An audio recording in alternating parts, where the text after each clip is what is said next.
Hello everyone, solution के यानी 25th lecture में आपका एक बार फिर से स्वागत है। लास्ट लेक्चर में हम लोग ऑस्मोटिक प्रेशर देखे थे, आइसोटोनिक सॉल्यूशन देखे थे, हाइपोटोनिक सॉल्यूशन देखे थे, हाइपरटोनिक सॉल्यूशन दिए थे और कुछ न्यूमेरिकल्स दिए थे। तो देखते हैं कौन कौन बच्चे सही लाए हैं। हम देख चुके हैं कमेंट, सभी का जवाब सही है। सबके बारे में एक बार बता दें। ब्रजेश राम एक किए हैं कमेंट, सही है आंसर। नागेंद्र सिंह, अनु कुमारी, सारू, अक्षय कुमार, अंकिता कुमारी, कुणाल केसरी, नेहा कुमारी, तिरुपति साइबर, अभिराज, आनंद कुमार, रेशमा पाठक, ओम प्रकाश मेहता, जन्मजय मेहता, सपना शर्मा, आनंद कुमार, पंकज वर्मा, आनंद पाल, okay, student of LLTC पंडवा, Pankaj Verma. तो अब हम लोग हेडिंग लगा चुके हैं, न्यू टॉपिक है। क्या है? एबनॉर्मल कोलिगेटिव प्रॉपर्टी या एबनॉर्मल मोलर मास। यही छोटे हमारा हेडिंग है। अभी क्या बात हुआ सर? एबनॉर्मल मतलब जो नॉर्मल नहीं है, जो नॉर्मल नहीं है। अब नॉर्मल क्यों नहीं है? तो अब बाबू ध्यान दीजिएगा। अगर सॉल्यूट पार्टिकल्स, क्यों? पहला बात तो ये जानते हैं कि कोई भी चारों colligative property number of moles of solute पे डिपेंड करता है कि नहीं करता है? नंबर ऑफ सॉल्यूट पार्टिकल पे डिपेंड करता है। और एसोसिएशन और डिसोसिएशन, अगर सॉल्यूट पार्टिकल एसोसिएशन नेचर का हो या डिसोसिएशन नेचर का हो तब तो कोलिगेटिव प्रॉपर्टी एबनॉर्मल हो ही जाएगा। क्योंकि हम लोग तो मान के चले नहीं हैं अभी तक। क्योंकि एसोसिएशन में क्या होता है कि दो पार्टिकल मिल के क्या हो जाते हैं, दो या दो से अधिक पार्टिकल मिल के क्या हो जाते हैं, एगो बन जाता है। तो उस केस में नंबर ऑफ पार्टिकल घट जाएगा तो कोलिगेटिव प्रॉपर्टी भी घट जाएगा। अगर डिसोसिएशन हुआ है यानी एक मोलिक्यूल जो है वो दो या दो से अधिक पार्टिकल में ब्रेक कर गया है तो यहाँ पे नंबर ऑफ पार्टिकल इंक्रीज कर जा रहे हैं तो कोलिगेटिव प्रॉपर्टी भी इंक्रीज कर जाएगा। इसका मतलब हमको जो कोलिगेटिव प्रॉपर्टी मिलना चाहिए नॉर्मली, क्या वो मिलेगा? नहीं मिलेगा। तो उसी पर आधारित एक हेडिंग है मेरा, एबनॉर्मल कोलिगेटिव प्रॉपर्टी और एबनॉर्मल मोलर मास। तो ये क्या है सर? तो इस टॉपिक का इंट्रोडक्शन क्या हुआ? ड्यू टू, किसके कारण? ड्यू टू एसोसिएशन और dissociation nature of solute particle, experimental colligative property differ from normal colligative property. यानी हम लोग जो नॉर्मली कैलकुलेट कर रहे थे उससे एक्सपेरिमेंटल कोलिगेटिव प्रॉपर्टी का वैल्यू क्या आ जाएगा? डिफरेंट आ जाएगा। क्यों? क्योंकि हम लोग को पता नहीं था कि यहाँ कहीं पे एसोसिएशन हो जाएगा, कहीं पे डिसोसिएशन हो जाएगा। यानी पहले इसके बारे में लिख लेते हैं। क्या कह रहे हैं बाबू? क्या कह रहे हैं? ड्यू टू एसोसिएशन और dissociation nature of solute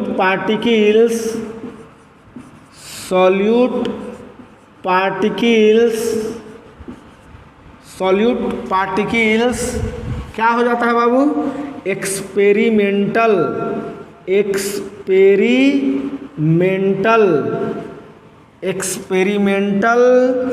colligative property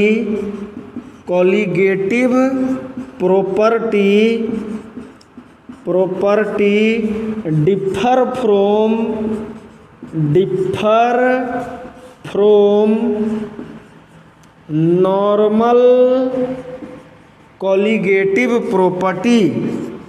normal colligative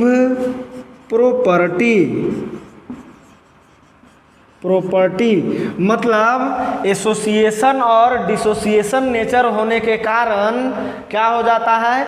जो नॉर्मली हम लोग कैलकुलेट करते हैं कोलिगेटिव प्रॉपर्टी और जो एक्चुअली में होना चाहिए मतलब एक्सपेरिमेंटल कोलिगेटिव प्रॉपर्टी, उससे क्या आ जाएगा? डिफर कर जाएगा। उसी को हम लोग कह रहे हैं कि एबनॉर्मल कोलिगेटिव प्रॉपर्टी। यानी क्या कह रहे हैं कि अगर एसोसिएशन और डिसोसिएशन एसोसिएशन होगा तो एक्सपेरिमेंटल कोलिगेटिव प्रॉपर्टी और नॉर्मल कोलिगेटिव प्रॉपर्टी क्या हो जाएगा, एक दूसरे से डिफर कर जाएगा, यानी या तो कम आएगा या तो ज़्यादा आएगा, बराबर कभी भी नहीं आएगा। किस केस में, जब solute particle point to be noted association या डिसोसिएशन नेचर का हो। यानी क्या कह सकते हैं कि अगर ऐसा है एसोसिएशन और डिसोसिएशन नेचर का है तो एक्सपेरिमेंटल कोलिगेटिव प्रॉपर्टी, शॉर्ट में सीपी लिख रहे हैं, एक्सपेरिमेंटल कोलिगेटिव प्रॉपर्टी और नॉर्मल कोलिगेटिव प्रॉपर्टी एक दूसरे से क्या होगा, डिफर होगा, एक दूसरे से क्या होगा, डिफर होगा।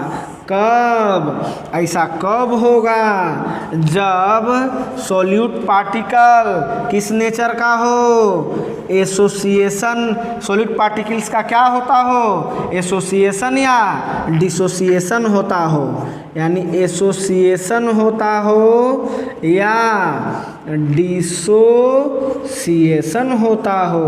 अब यहाँ देखो, यहाँ क्या साइन दिए हैं, ये दिए हैं ग्रेटर का साइन और दिए हैं लेस देन का साइन। मतलब या तो कभी एक्सपेरिमेंटल ज़्यादा आ जाएगा नॉर्मल से, तो कभी नॉर्मल ज़्यादा आ जाएगा एक्सपेरिमेंटल से, ये कहना चाह रहे हैं। और ऐसा किस केस में होता है, जब सॉल्यूट पार्टिकल किस नेचर का हो, एसोसिएशन नेचर का हो, या देखो लिखे हैं एसोसिएशन नेचर का हो या डिसोसिएशन नेचर का हो। तो अब हम लोग बारी बारी से देखेंगे कि एसोसिएशन के केस में क्या होगा और डिसोसिएशन के केस में क्या होगा। इसको नोट कर लीजिए पहले। तो चलिए अब हम लोग देखते हैं बाबू केस ऑफ एसोसिएशन। सबसे पहले केस ऑफ एसोसिएशन को समझाते हैं हम आपको। केस ऑफ एसोसिएशन, एसोसिएशन का मतलब क्या होता है, नॉर्मली क्या समझते हैं एसोसिएशन का मतलब दो या दो से अधिक पार्टिकल मिलके एगो बन जाए, इसी को एसोसिएशन कहेंगे। बात समझ रहे हो। अब किसी भी मॉलिक्यूल का एसोसिएशन होगा तो तुम सोच के बताओ, सॉल्यूट पार्टिकल का एसोसिएशन हो रहा है तो नंबर ऑफ पार्टिकल घटेगा कि बढ़ेगा, घटेगा। तो जब नंबर ऑफ पार्टिकल घटेगा तो कोलिगेटिव प्रॉपर्टी भी घट जाना चाहिए, अब घटेगा ही।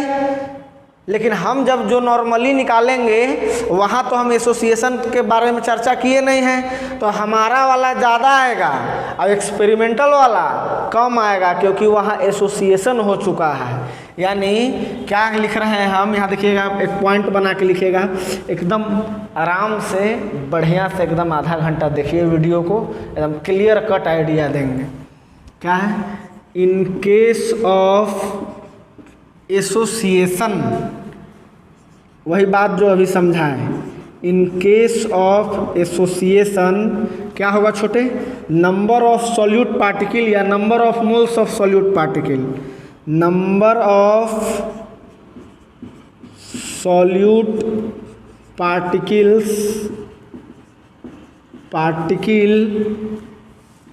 Decreases, number of particle actually घट गया है और हम लोग तो इसे किए नहीं हैं, तो एक्सपेरिमेंटल थोड़ा कम आएगा और हम लोगों वाला ज़्यादा आएगा। Of solute particle decreases and hence experimental colligative property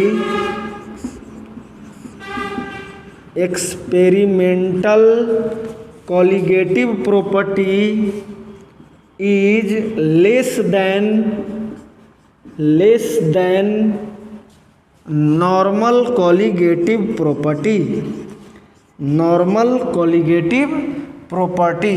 यानी क्या लिखे यहाँ पर हम कि एसोसिएशन होगा तो एक्सपेरिमेंटल कोलिगेटिव प्रॉपर्टी जो है वो लेस देन होगा, किससे, नॉर्मल कोलिगेटिव प्रॉपर्टी से। क्योंकि हम लोग निकालते हैं तो डायरेक्ट निकालते हैं, हम लोग नहीं देखते हैं कि घटा है कि बढ़ा है, लेकिन एक्चुअली में एसोसिएशन हुआ है तो घटेगा। तो एक्सपेरिमेंटल कभी गलत नहीं ना हो सकता है, हो सकते हैं हम लोग। यानी ऐसे लिख सकते हैं कि experimental colligative property is less than normal colligative property. कब? जब सॉल्यूट पार्टिकल एसोसिएशन कर रहा हो तब। देख लीजिए, अब इसको हम एक एग्जाम्पल से समझाते हैं। अब जैसे एक एग्जाम्पल से आपको इस बात को बढ़िया समझा देते हैं। जैसे कहीं भी आपको एसिटिक एसिड मिल गया, यही है एसिटिक एसिड, इसके किसी भी चारों में से कोई कोलिगेटिव प्रॉपर्टी से आप इसको डिफाइन कर सकते हैं। हम कोई एगो ले रहे हैं, जैसे एसिटिक एसिड है, इसको किसी भी नॉन पोलर सॉल्वेंट में डालिए, खास करके बेंजीन में। बेंजीन सॉल्वेंट में डालिएगा तो एसिटिक एसिड ऐसे नहीं रहता है, वेरी वेरी इंपॉर्टेंट, ऐसे नहीं रहता है, ये इस फॉर्म में रहता है। लेकिन ये जो जिसको ये बात मालूम नहीं है वो तो इसके बारे में जान रहा है। यानी नॉर्मल, हम लोग नॉर्मल लोग हैं, अभी तक एक्सपेरिमेंटल की दुनिया में अब एंटर किए हैं, तो हमको तो एसिटिक एसिड देगा बेंजीन सॉल्वेंट में, तो हम इसको मानेंगे कि यह है मेरा एसिटिक एसिड, यानी बैलेंस कर सकते हो दूसरे। अब जैसे ही हमको ये मिला तो हम निकालने लगे, चलो चलो चलो चलो निकालो कोलिगेटिव प्रॉपर्टी, फटाफट बेटा तुम मोलर मास निकालोगे। इसका मोलर मास कितना होगा एसिटिक एसिड का? जोड़ लो, 12 3 15, फिर 12 जोड़ो, फिर 16 16, फिर 1 कितना आ जाएगा? 60, यही ना। अब हम लोग डेल्टा टीबी निकालना चाहें, ये कौन निकाल रहे हैं? कैसा? हम लोग जैसे पहले से निकालते थे नॉर्मल तरीका से, यानी हम अभी नॉर्मल निकाल रहे हैं, नॉर्मल सीपी, या इसी को हम लोग कहते हैं कैलकुलेटेड। चलो तो निकालो तो बाबू, कैसे निकालते हो? क्या फार्मूला लगाते हो? Delta TB is equal to K B into क्या लिखते हो? W B into 1000 upon M B into W A. ऐसे नहीं निकाले हो, खूब निकाले हो, ठीक है। अब मान के चलो हमको अभी कोई डेटा पता नहीं है, लेकिन जो पता है उसके अनुसार चलते हैं। मोलर मास मेरे को पता हो गया है, तो क्या है? K B into W B into 1000 upon M B. Molar mass कितना पता हो गया? 60 इंटू डब्ल्यू ए इक्वेशन 1। यानी हम तो ऐसे ही निकाल लेंगे, तुम भी ऐसे निकालोगे, निकालेगो कि नहीं निकालोगे? निकाल लिया। लेकिन हम लोग कोई बात पता नहीं था कि एसिटिक एसिड जो है वो एसोसिएशन नेचर का पार्टिकल है। हम ऐसे लेके चल रहे हैं, अभी दुनिया में ऐसे है ये नहीं है, बेंजीन सॉल्वेंट में जैसे डाले ये ऐसे है ये नहीं है, ऐसे हो गया है। जब ऐसे है तो एक्सपेरिमेंटल वैल्यू कभी गलत नहीं होता है, तो एक्सपेरिमेंटली में इसका मोलर मास कितना होगा? यहाँ तो जोड़ने पर 60 और 2 इधर है, यानी 120 आ जा रहा है, जो कि हम लोग नहीं समझ पा रहे थे। और अब जब हम लोग निकालने चलेंगे, ये कैसे निकल रहा है? एक्सपेरिमेंटल, या इसी को हम लोग बोलते हैं ऑब्जर्व्ड।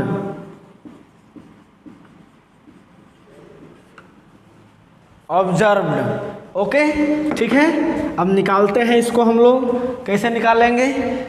तो फार्मूला वैसे ही लगाइए। कैसे?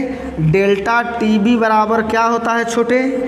के B into W B into 1000, नीचे M B into W A. अब आइए यहाँ मोलर मास के जगह पर आप क्या बैठाओगे? जल्दी से बोलो। मोलर मास के जगह पर यहाँ पर आप क्या बैठाओगे? 120 की 60, तो जी हाँ 120 बैठाएंगे इंटू डब्ल्यू ए। ये मेरा हुआ इक्वेशन सेकेंड।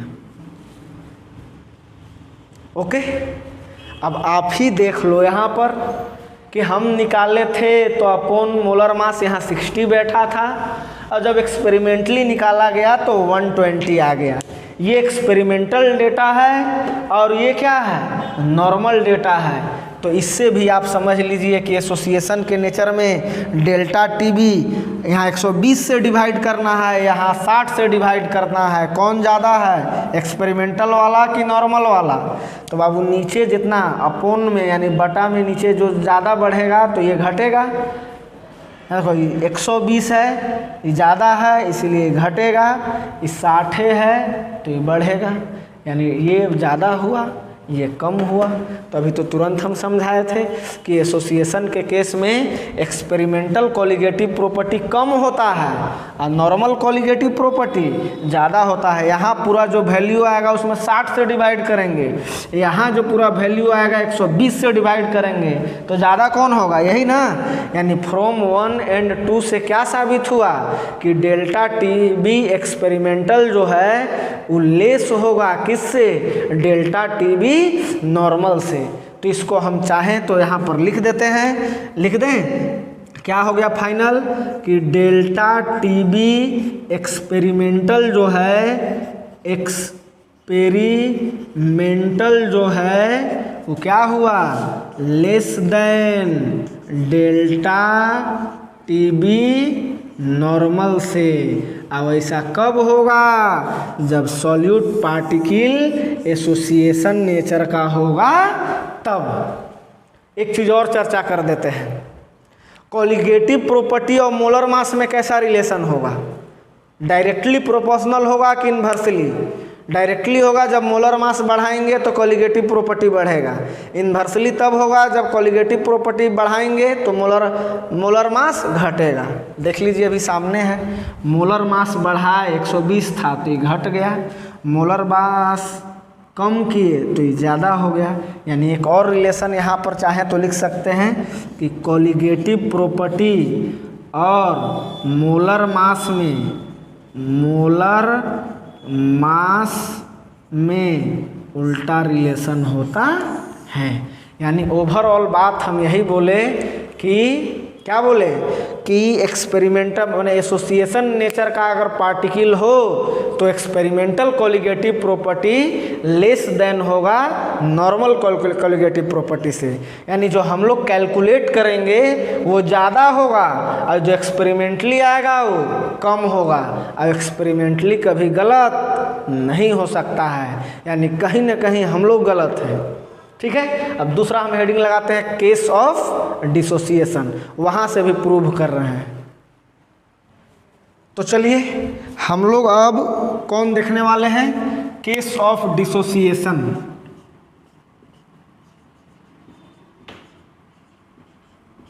केस ऑफ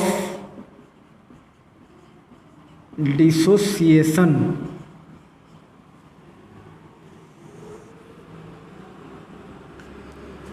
ठीक है, तो केस ऑफ डिसोसिएशन में क्या होगा, सोचो। डिसोसिएट का मतलब क्या होगा, नंबर ऑफ पार्टिकल इंक्रीज करेगा, डिसोसिएट करेगा तो टूटेगा, और नंबर ऑफ पार्टिकल इंक्रीज करेगा तो एक्सपेरिमेंटल कोलिगेटिव प्रॉपर्टी क्या हो जाएगा, ज़्यादा हो जाएगा, और नॉर्मल वाला जो हम लोग करते थे वो क्या हो जाएगा, कम हो जाएगा। तो जल्दी से बोलो क्या लिखें, बोलो। In case of dissociation, in case of dissociation, number of particles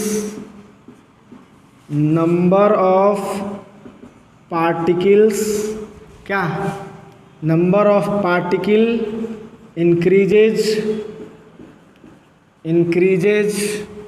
and hence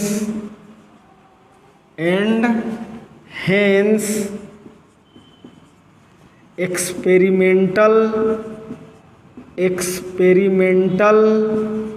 colligative property, short में लिख रहे हैं CP, experimental colligative property is greater than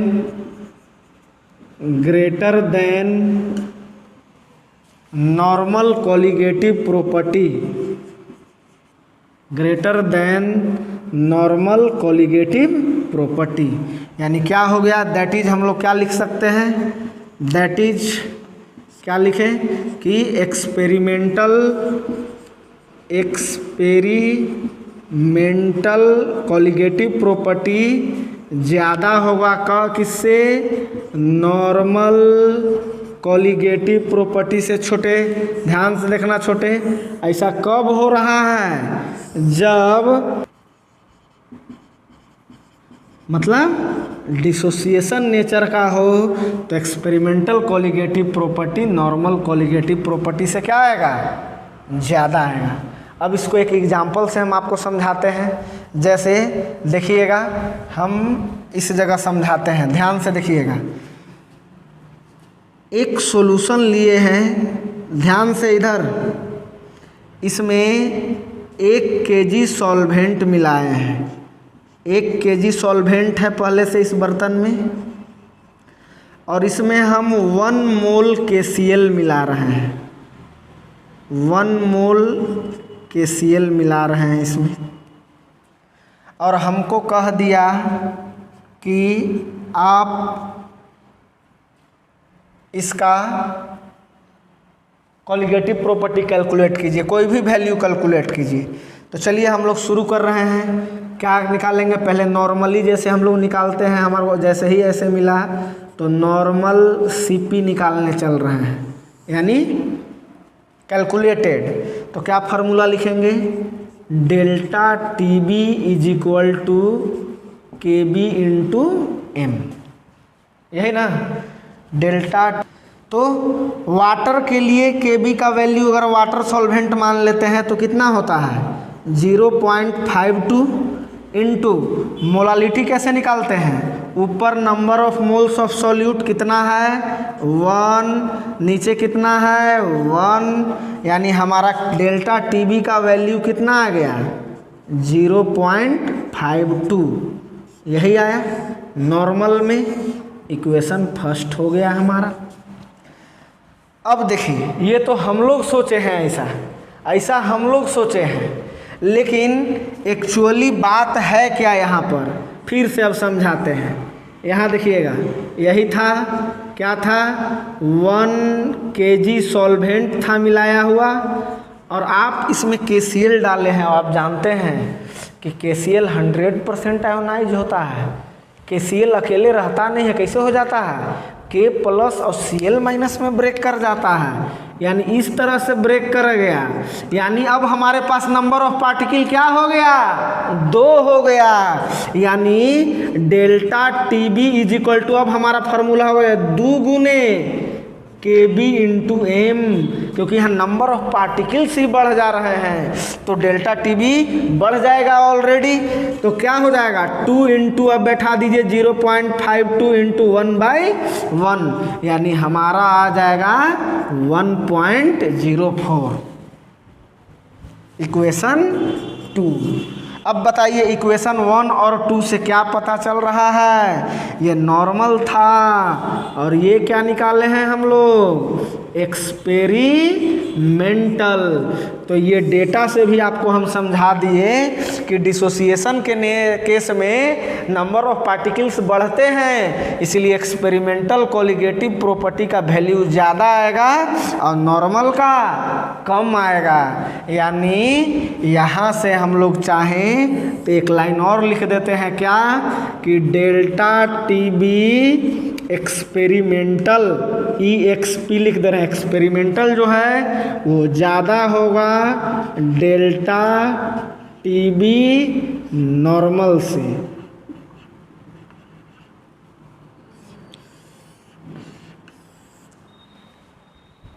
clear? तो आपको एसोसिएशन और डिसोसिएशन का कंसेप्ट क्लियर हो गया। अब मेरे को ये समझाना है कि चलिए सर, अब तो ये बात समझ गए हम कि डिसोसिएशन और एसोसिएशन होता है। तो देख रहे हैं कि डिसोसिएशन के केस में बढ़ जा रहा है, अब कितना से बढ़ा ये कैसे कैलकुलेट करेंगे। और एसोसिएशन के नेचर में घट जाता है वैल्यू नॉर्मल से, तो कितना से घट जाता है वो कैसे कैलकुलेट करेंगे। तो इसके लिए कैलकुलेट करने के लिए आए वांठॉप बाबा। यानी हम लोग पढ़ने वाले हैं वांट ऑफ फैक्टर, जिसको आई से रिप्रेजेंट करते हैं। अब वही आई आपको बताएगा एक्चुअल वैल्यू कि कितना से बढ़ रहा है या कितना से घट रहा है। तो इसको पहले नोट कर लीजिए, उसके बाद हम लोग हेडिंग लगाएंगे वांट ऑफ फैक्टर। तो चलिए, वांट ऑफ फैक्टर आई क्या है ये हमको ये बताएगा कि एसोसिएशन के केस में घट रहा था तो कितना से घट रहा है, डिसोसिएशन के केस में बढ़ रहा है तो कितना से बढ़ रहा है, इसी के बारे में बताएगा। यानी डेफिनेशन क्या दे सकते हैं कि total number of moles of solute particle, सुनिएगा, total number of moles of solute particle after association और डिसोसिएशन व्हेन, कब, ऐसा कब, जब 1 मोल ऑफ सॉल्यूट को 1 kg सॉल्वेंट में मिलाएंगे तब। यानी लिखो तो क्या है वांट ऑफ फैक्टर आई के बारे में, क्या कह रहे हैं कि टोटल नंबर ऑफ, यहाँ लिख रहा हूँ, total number of moles of solute particles कब, आफ्टर एसोसिएशन और डिसोसिएशन, पार्टिकल्स आफ्टर एसोसिएशन या डिसोसिएशन मतलब आई क्या है बाबू, तो total number of moles of solute particle है, कौन वाला, आफ्टर एसोसिएशन और डिसोसिएशन, डिसोसिएशन होने के बाद, एसोसिएशन होने के बाद total number of solute particle है व्हेन, अब कब 1 मोल पर क्लियर होगा, when 1 mole of solute dissolves in 1 kg of the solvent। यानी आई का फॉर्मूला क्या लिख सकते हैं बाबू, अब कितना से चेंज हुआ इसके कैसे निकालेंगे कि देखेंगे कि शुरू में कितना था तो बटा में नीचे लिखेंगे, आफ्टर एसोसिएशन और डिसोसिएशन कितना हुआ ऊपर लिखेंगे और डिवाइड करेंगे तो आ जाएगा। जैसे शुरू में हमारा 5 था तो नीचे बटा में लिखे, ऊपर भी 5 आया तो कट के 1 आ जाएगा। यानी ना ही एसोसिएशन हुआ ना ही डिसोसिएशन हुआ। अगर एसोसिएशन होता तो घट जाता यानी ऊपर कम आ जाएगा, तो 5 से डिवाइड करेंगे तो पता चल जाएगा कि कितना कम हुआ, और डिसोसिएशन होगा तो डिवाइड करने पर पता चल जाएगा कितना ज़्यादा हुआ। नहीं समझा, यहाँ देखो ना, ऊपर क्या करें, आई का फॉर्मूला क्या करें, ऊपर क्या लेंगे, total number of moles of solute after सुनना एसोसिएशन, शॉर्ट में लिख दे रहे हैं, एसोसिएशन लिखा हुआ है डॉट करके, ऑब्लिक डिसोसिएशन शॉर्ट में, और नीचे ओरिजिनल वाला का मतलब एसोसिएशन और डिसोसिएशन होने से पहले वाला, यानी बिफोर एसोसिएशन और डिसोसिएशन। यहाँ क्या लिख दें, total number of moles of solute before association oblique dissociation.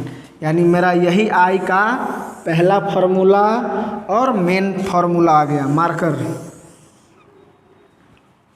ठीक है, अब यहाँ से समझिएगा ऊपर क्या लिख रहे हैं, आफ्टर एसोसिएशन और डिसोसिएशन। यानी आफ्टर एसोसिएशन और डिसोसिएशन कौन आता है, एक्सपेरिमेंटल वाला कि नॉर्मल वाला, एक्सपेरिमेंटल वाला। यानी एक और आई का फॉर्मूला लिखना चाहें तो ऊपर क्या लिख सकते हैं, experimental colligative property, experimental colligative property, और नीचे लिखना चाहेंगे बिफोर मतलब कुछ हुआ ही नहीं है, यानी नॉर्मल कॉलिगेटिव प्रॉपर्टी। अच्छा एक चीज बताना है, कॉलिगेटिव प्रॉपर्टी और मोलर मास में कैसा रिलेशन है? उल्टा। मोलर मास में अगर यहाँ बैठाना चाहें, अगर हमको लिखना है एक्सपेरिमेंटल और नॉर्मल में लिखना है मोलर मास के टर्म में, तो क्या लिखेंगे? यहाँ क्या है? एक्सपेरिमेंटल कॉलिगेटिव प्रॉपर्टी, तो इसके अनुसार उल्टा होता है रिलेशन, यानी ऊपर क्या बैठेगा? 1/, एक्सपेरिमेंटल मोलर मास, और नीचे क्या लिखेगा? 1/, नॉर्मल मोलर मास। तो 1/, में है तो ये ऊपर चला जाएगा, वाला नीचे आ जाएगा। यानी एक और फॉर्मूला देना चाहेंगे तो क्या लिख सकते हैं? ऊपर क्या आ जाएगा? नॉर्मल वाला, normal molar mass, normal molar mass upon experimental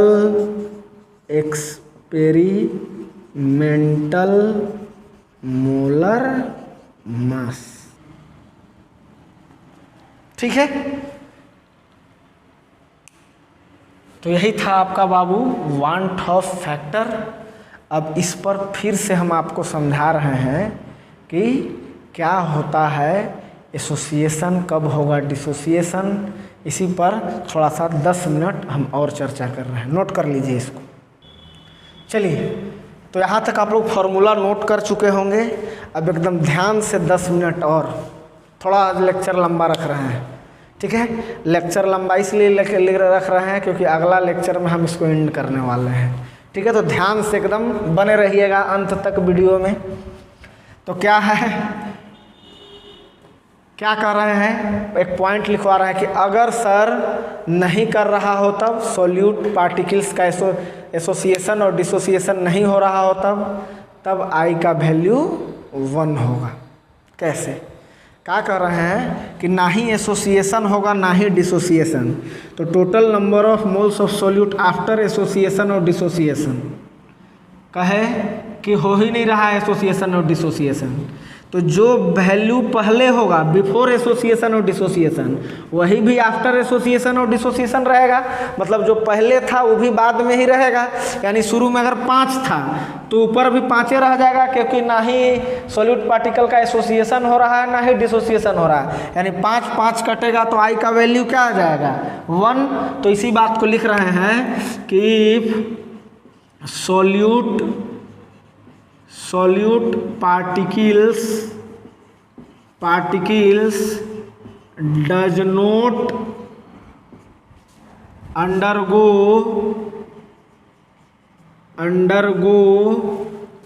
association or dissociation. Okay, does not undergo association or dissociation, then the value of want, यहाँ कॉमा लगाते हैं, want of factor is equal to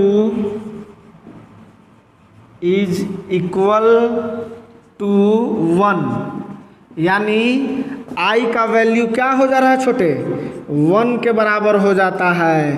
कब? आ गया objective question पूछेगा कि जब solute particle association और dissociation nature का नहीं हो तो आई का वैल्यू क्या होगा? Equal to 1, greater than 1, less than 1, और none of these.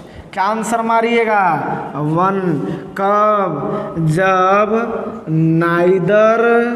Neither association हो रहा हो नॉर डिसोसिएशन हो रहा हो।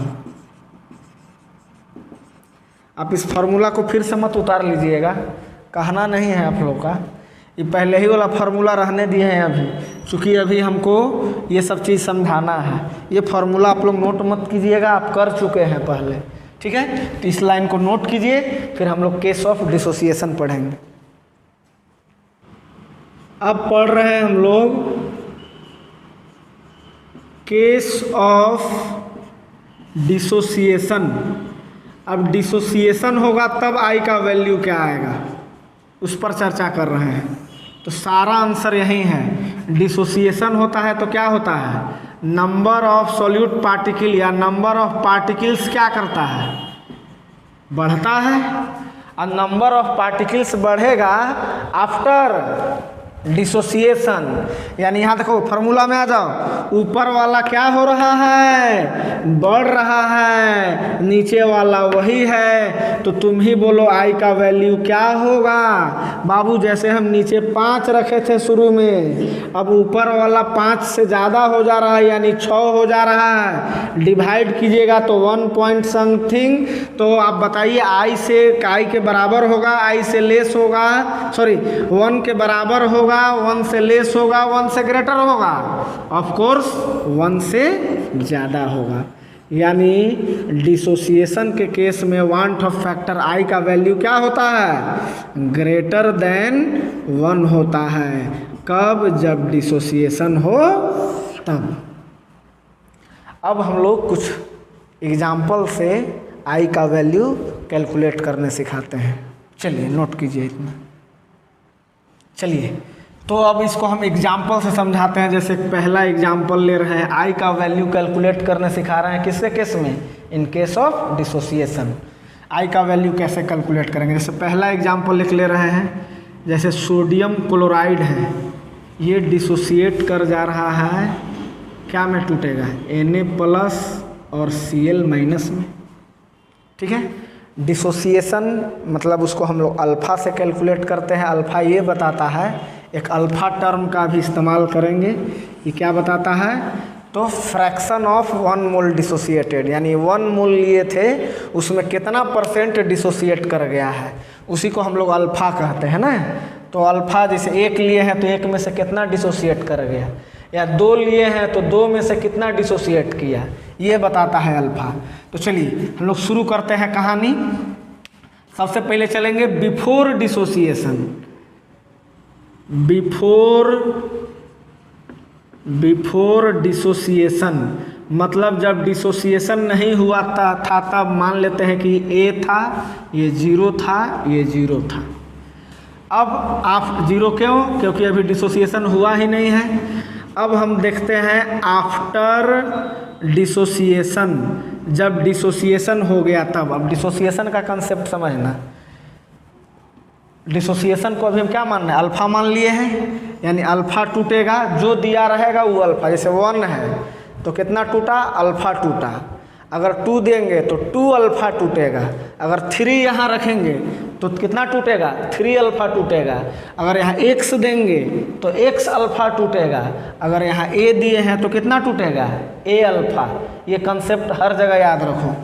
यानी अभी a है तो कितना टूटा, मान के चलो a अल्फ़ा, तो इधर भी कितना बना, a अल्फ़ा। इसका वैल्यू इसके कोफिशिएंट पर डिपेंड नहीं करता है कि यहाँ 2 से गुना है कि 3 से गुना है, लेकिन इसका वैल्यू इन लोग के कोफिशिएंट से मल्टीप्लाई होता है। यहाँ 1 कोफिशिएंट है, 1 से गुना हुआ है, यहाँ भी 1 कोफिशिएंट है, 1 से गुना हुआ है। अब before dissociation total number of moles of solute particles कितना था, सबको ऐड कर दीजिए, A + 0 + 0 A। अब आफ्टर डिसोसिएशन अब इन सभी को ऐड कर दीजिए, ऐड कीजिए सबको, A - A alpha + A alpha + A alpha, A alpha cancel, तब क्या बच गया, A + A अल्फ़ा। यानी यहाँ से A कॉमन ले लेंगे तो A × 1 + अल्फ़ा, यानी मेरा यहाँ क्या आ गया, A × 1 + अल्फ़ा, यही ना। अब चलिए आई का वैल्यू निकालते हैं। आपको आई का वैल्यू क्या बताए हैं, total number of particles after, अभी डिसोसिएशन हो रहा है तो dissociation upon total number of particles before dissociation.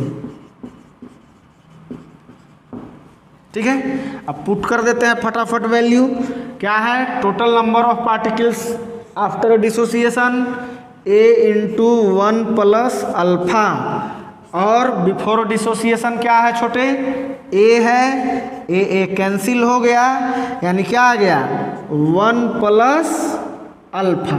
अब ध्यान से सुनना, अगर क्वेश्चन में डिग्री ऑफ डिसोसिएशन नहीं दिया हुआ हो, अल्फा नहीं दिया हुआ हो, तो अल्फा 1 मानेंगे बाबू। अगर कहीं अल्फा का वैल्यू दिया हुआ है तब 1 नहीं मानेंगे, या अल्फा निकालने के लिए कहा है तब भी 1 नहीं मानेंगे। ये दोनों केस नहीं होना चाहिए, मतलब अल्फा का वैल्यू दिया हुआ नहीं होना चाहिए और दूसरा अल्फा निकालने के लिए नहीं कह रहा हो। ये दोनों केस अगर नहीं हो तब हम लोग अल्फा का वैल्यू क्या मानेंगे 1। और अगर अल्फा का वैल्यू 1 मान लेंगे तो आई बराबर क्या हो जाएगा 1, और अल्फा का वैल्यू कितना मान लिए हैं 1, यानी 1 प्लस 1 कितना आ गया, मतलब आई बराबर हमारा आ गया 2। अब थोड़ा सा ऊपर रिएक्शन में देखिएगा, यहाँ नंबर ऑफ पार्टिकल्स कितना है टोटल 1 और 1 2, यानी जो i का वैल्यू है, जो n का वैल्यू था वही i का वैल्यू हो गया। तो एक कंसेप्ट और है कि अगर अल्फा का वैल्यू 1 हो तो i का वैल्यू n के बराबर होगा। ओके, आराम से समझ लीजिए। एक और एग्जांपल दे रहे हैं, तो सुनिए। चूँकि क्लास लंबा होते जा रहा है, इसको आप लोग देख के आइएगा। नेक्स्ट क्लास में इस पर हम 1-2 एग्जाम्पल और देंगे और फॉर्मूला डेवलप करेंगे आई के लिए, ठीक है। I hope you enjoyed this session. We will meet in next session. Till then, good bye.